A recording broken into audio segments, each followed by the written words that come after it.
Hejka, tu Daria z MyDecoria. Od razu na wstępie powiem Ci, że w sklepie jest promocja minus 10% na cały asortyment i musisz użyć kodu Stamperia2021 i dzisiaj w filmie będziemy robić pudełeczko z nowej kolekcji Orchids and Cats. Będzie dużo kwiatów, kotów, tutaj foremki teksturowej oraz mnóstwo odlewów. Zapraszam na film.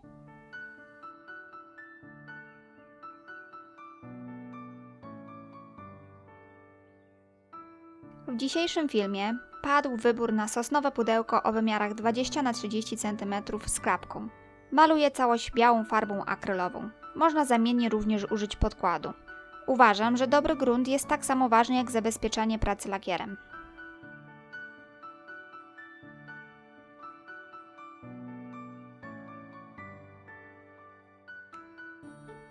Poza kamerą odmierzyłam linijką identyczne odstępy, a następnie co drugi pasek zakleiłam washi tape. W miseczce wymieszałam dwa kolory farby kredowej, oliwkową z białą, aby powstał mi kolor lekko jaśniejszy niż ten, który dominuje na papierze ryżowym, który będę używać. Białe miejsca na pudełku wypełniam moim ślicznym nowym zielonym. Odklejam washi tape w przeciwną stronę niż jest nałożona farba, aby nic nie uszkodzić.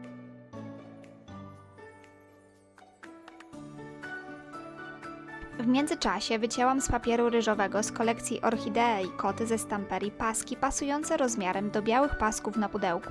Nakładam klej do decoupage, a następnie przyklejam dokładnie pasek do białego pola. Zaklejam od wierzchu. Na wieczko wybrałam papier z cudownym bukietem na zielonym tle. Papier przyklejam partiami, bo to duży rozmiar.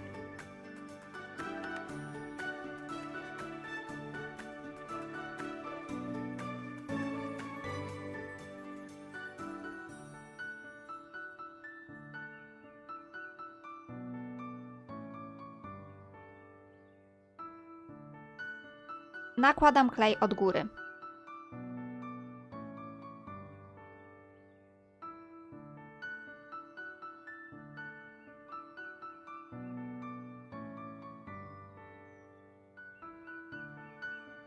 Teraz widzisz dwa pojemniczki z systemem do odlewów. W większym jest proszek, czyli słoik B, a w mniejszym płyn, czyli słoik A. Wszystko jest zapakowane w kartonik, w którym znajdziesz również ulotkę i miarkę. Do kubeczka wsypuję 2 pełne miarki proszku i dodaję 1 pełną miarkę płynu.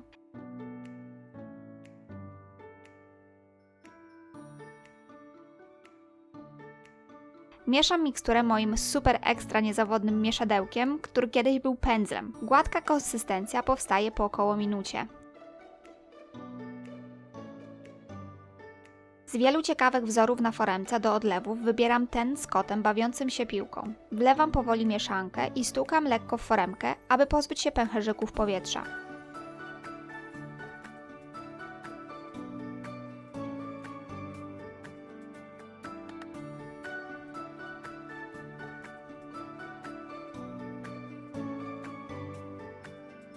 Odstawiam na godzinę do stężenia i wyciągam, a następnie odkładam na 24 godziny do całkowitego wyschnięcia. W środku pudełka odbijam szablon z liściastymi gałązkami, jeden po prawej stronie, a drugi po lewej. Używam do tego gesso w paście.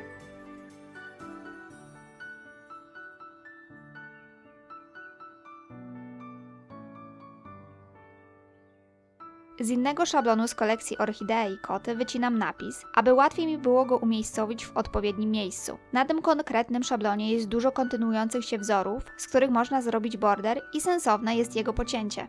Przykładam szablon z napisem w środku w pudełku i nakładam gesso w paście.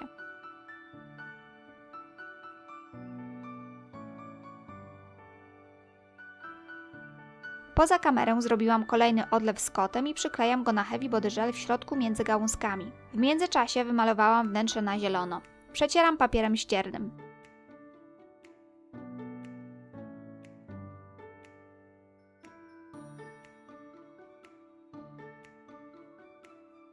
Omiatam z kurzu.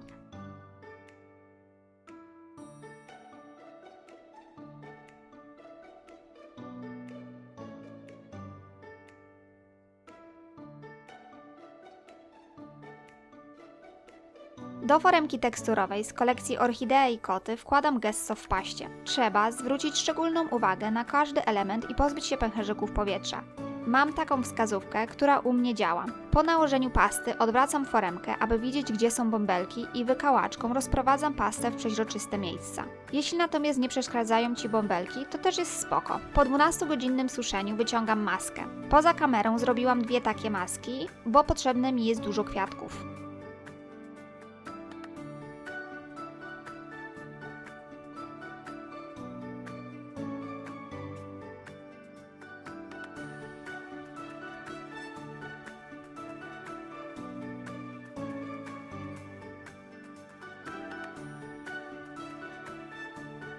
Wycinam z obu masek orchideę razem z gałązkami i pąkami. Teraz masz okazję zobaczyć, jak wyglądają wycięte elementy z masek. Układam je wokoło medalionu i przyklejam na Express Glue. Stwierdziłam, że nie będę za każdym razem pokazywać wycisków, które zrobiłam, ale jeśli masz życzenie, abym w następnym pokazywała, to daj znać w komentarzu.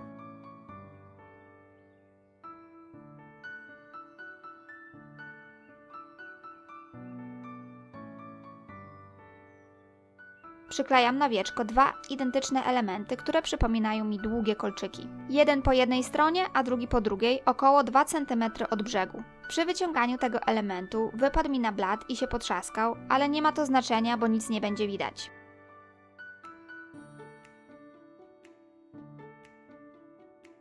Dodaję duży element z kwiatami na bukiet.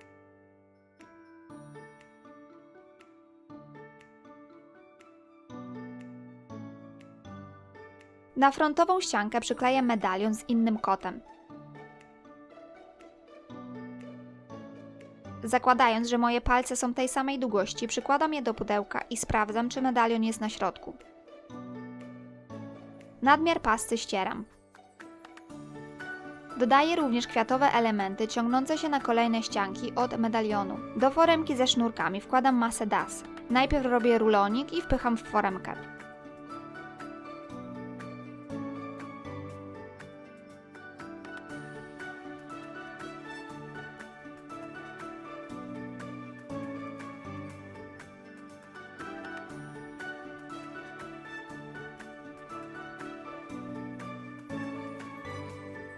Jeszcze mokry kształt przyklejam na klej błyskawiczny do brzegów klapki. Ze względu, że masa jest giętka i elastyczna, jest mi łatwiej ją ze sobą połączyć oraz przykleić na obu krawędziach. Masa das podczas wysychania lekko się kurczy, więc lepiej taki sznurek ścisnąć niż rozciągnąć, bo może popękać. Ale z drugiej strony ten efekt można wykorzystać za art. Warto jednak mieć tę właściwość na uwadze.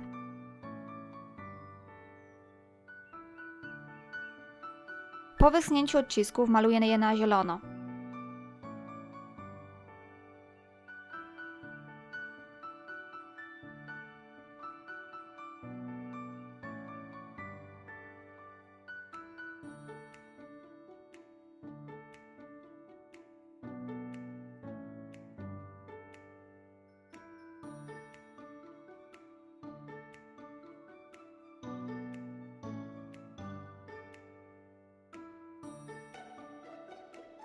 Lakieruję całe pudełko. To jest mega ważny krok. Bez niego kolejna czynność okaże się katastrofą.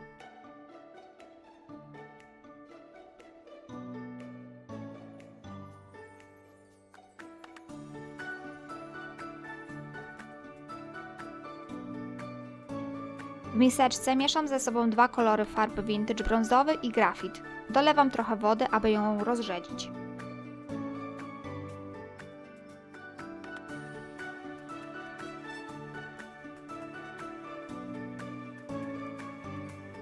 Miksturę nakładam na całe pudełko.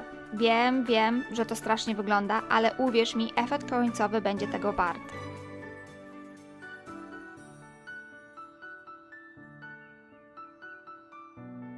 Nadmiar farby ścieram chusteczką. Rzadka farba powchodziła w trudno dostępne miejsca, tworząc super starą powierzchnię, a przetarcie odsłoniło wystające elementy.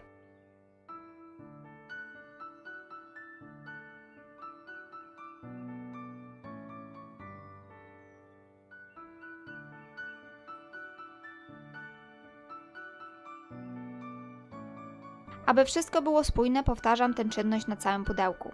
Oczywiście jeśli chcesz, aby efekt był bardziej widoczny, możesz użyć ciemniejszej farby lub mniej ścierać. A jeśli wolisz subtelniejszy, możesz użyć jaśniejszej farby i bardziej zetrzeć nadmiar.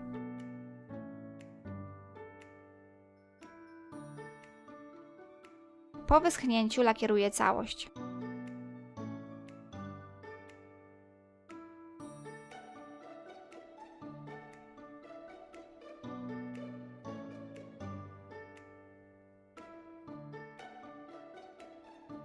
Cieniuję jaśniejsze paski pastą powtarzającą Umbra.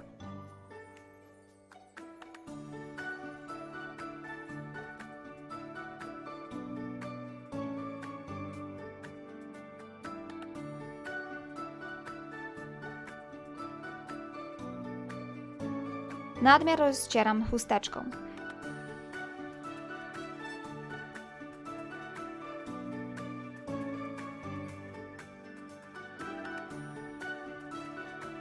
Na wyciski nakładam pastę woskową metaliczną, brązową.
Wszystkie użyte materiały znajdziesz na dole w opisie w linkach, które przekierowują Cię do mojego sklepu, tam można je zakupić. Subskrybuj mój kanał, łapki w górę i do zobaczenia za tydzień. Pa!